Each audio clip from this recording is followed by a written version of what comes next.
Une mère et un père décidèrent qu'ils avaient besoin d'un petit break. Cela faisait maintenant 1 an qu'ils n'avaient pas pris 1 minute pour eux et leur couple. Cela faisait 1 an que leur fils Toby était né. Ils voulaient simplement passer une soirée dehors. Aller dîner, peut-être regarder un film et finir la soirée dans une des suites du plus grand hôtel de la ville.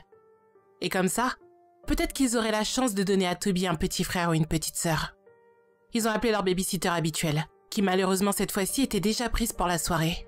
Mais elle leur a conseillé une de ses bonnes amies, qui s'appelait Opal, en leur jurant que comme elle, on pouvait lui faire confiance. Après avoir parlé à la nouvelle babysitter au téléphone, ils sont tombés d'accord sur le fait qu'elle devait arriver avant 18 h, pour qu'ils puissent un maximum profiter de leur soirée. Alors que les parents étaient en train de se préparer pour faire la fête jusqu'au bout de la nuit, Toby était allongé dans son transat. Il mordillait gentiment l'un de ses jouets. À peu près 18 h 20, le père passa devant la porte d'entrée et vit qu'il y avait une vieille dame qui était assise sur la chaise, juste en face de Toby. Son dos était tourné vers la porte. Le père s'est dit que sa femme avait laissé rentrer la babysitter et n'a pas été surpris plus que ça. Il l'a saluée et cette dernière s'est contentée d'acquiescer. Il a continué à lui indiquer ce qu'elle avait à faire. Encore une fois, pour toute réponse, elle n'a émis que des petits gémissements. Mon Dieu, je suis vraiment désolé, je ne vous ai pas entendu frapper à la porte.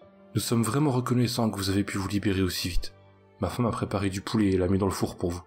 Les numéros de l'hôtel et du restaurant dans lequel nous allons aller sont sur la table basse du salon, juste au cas où vous avez besoin de nous joindre. Nous reviendrons demain matin aux alentours de 9 h. Le père s'est alors approché du transat. Au revoir mon petit bonhomme, papa t'aime. Il s'est ensuite dépêché d'aller rejoindre le pied de l'escalier pour attraper la main de sa femme qui lui demanda alors. Qu'est-ce que tu disais, mon ange? Oh non, rien, je disais juste à la babysitter ce qu'elle devait faire. On devrait se dépêcher car c'est bientôt l'heure de notre réservation. Elle lui a lancé un regard amoureux. Tu as raison, profitons un maximum l'un de l'autre. Ils ont ensuite attrapé leur manteau, dit un rapide au revoir à la babysitter, puis ils sont sortis. Ils ont avancé vers la voiture, et ils étaient tellement pressés qu'ils n'ont pas remarqué la voiture qu'ils ont croisée dans leur rue et qui s'est garée dans leur allée même pas 15 secondes après leur départ. Le début de soirée s'est passé de façon merveilleuse, et ce n'est que vers minuit, un peu après être arrivé à l'hôtel, que la maman inquiète d'avoir laissé son enfant avec la nouvelle babysitter décida d'appeler chez elle. Bizarrement, personne n'a répondu. Le mari a essayé de raisonner sa femme, et il a fini par réussir à la convaincre de profiter de la fin de soirée en l'embrassant langoureusement dans le cou. Ne t'inquiète pas ma chérie, n'oublie pas que la babysitter est vieille. Il est presque 1 h du matin, je suis pratiquement sûr qu'elle est allée se coucher après avoir mis Toby au lit. Le matin suivant, après un bon petit déjeuner servi directement dans leur chambre, les parents sont repartis pour aller rejoindre leur fils qui, malgré leur soirée magnifique, leur avait beaucoup manqué. En arrivant devant la porte, ils ont vu un post-it collé dessus qui disait « Je suis arrivée à 18 h 30 comme convenu, mais il n'y avait personne à la maison. Vous auriez pu me dire que vous aviez décidé d'annuler notre arrangement. Opal. » Le mari a regardé sa femme d'un air confus, alors qu'elle était devenue blanche comme un linge.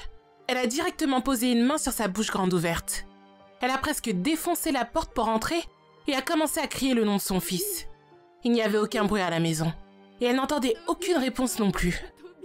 La seule chose qu'elle remarqua, c'était la fumée épaisse qui avait envahi la maison. « Chérie, je monte voir si Toby est là-haut. Va voir ce qui se passe dans la cuisine. » Il acquiesça et avança tant bien que mal jusqu'au four avant de l'éteindre.